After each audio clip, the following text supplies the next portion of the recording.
మీ business ఏదైనా మీ ఊర్లో promotion చేయాలంటే అది సుమన్ టీవీతోనే సాధ్యం. ఇప్పుడే సంప్రదించండి. Welcome to Suman TV Kothagudem. Present మనం భద్రాద్రి కొత్తగూడెం దగ్గర అయితే ఉన్నాం. గ్రూప్ 2 ఎగ్జామ్ జరుగుతున్న కాలేజ్ దగ్గర అయితే ఉన్నాం. దగ్గర భద్రాద్రి కొత్తగూడెం పరీక్షా కేంద్రాలు 38 పరీక్షా కేంద్రాలు ఉన్నాయి.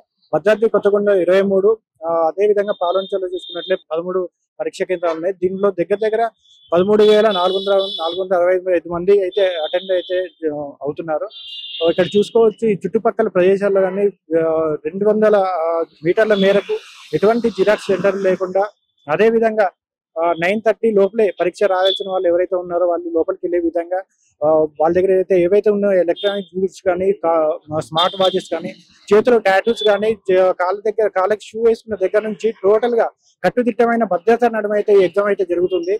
అదే విధంగా మార్నింగ్ పేపర్ 1 అయితే అయిపోయింది, పేపర్ 2 కూడా జరుగుతుంది. పొద్దున 10 గంటలకు స్టార్ట్ అయిన ఎగ్జామ్ మధ్యాహ్నం 1 కి అయిపోయింది. అదే విధంగా 3 కి స్టార్ట్ అయిన ఎగ్జామ్ 5:30 కి అయితే అయిపోవడానికి వచ్చింది. ప్రస్తుతానికి మనం ఉమెన్స్ కాలేజ్ దగ్గర అయితే ఉన్నాం. గ్రూప్ 2 ఎగ్జామ్ రాసిన ఎవరైతే ఉన్నారో వారితో పాటు ఒకసారి మాట్లాడుతున్నాం.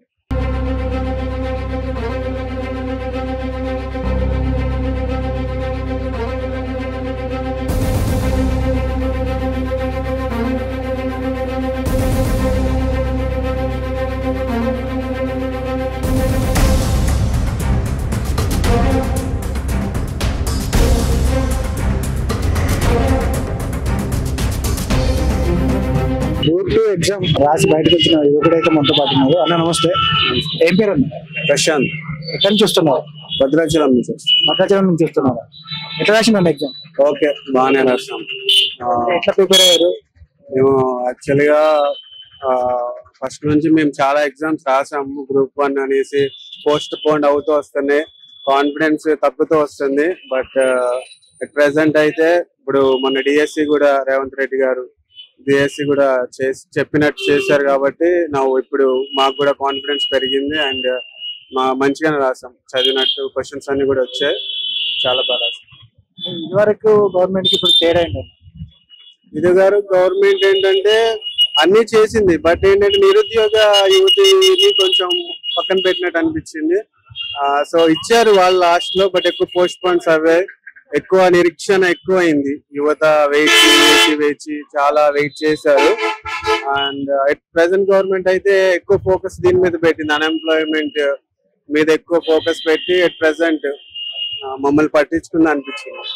లోపల సదుపాయాలు ఎట్లున్నాయన్న? ఎగ్జామ్ ఏమైనా ఇబ్బందులు ఉన్నాయి? ఎగ్జామ్ వల్ల ఇబ్బంది ఏం లేదు, ఎవ్రీథింగ్ వాజ్ గుడ్. సో మా ఫెసిలిటీస్ మంచిగానే అనిపించాయి. జాబ్ కొడతారా? సో నా ట్రై అయితే నేను చేశాను. సో అన్ని ఎవ్రీథింగ్ వెల్ గోన్ అయితే మంచి జాబ్ వచ్చే అవకాశం. ఎక్కువ ఏ టాపిక్ నుంచి వచ్చినాయి అన్న క్వశ్చన్స్? ఎక్కువ రీసెంట్ టాపిక్స్ మీద నుంచే ఎక్కువ వచ్చాయి. ప్రెసెంట్ జరుగుతున్న దాని మీద ఎక్కువ టాపిక్స్ అనేవి వచ్చాయి అన్నమాట. ఇక హిస్టరీ, సివిక్స్ అయితే ఎప్పుడున్న టాపిక్స్ మీద వచ్చాయి. ఓకే, మేము ఎక్స్పెక్ట్ చేసినట్టే వచ్చింది paper. Very good and satisfied.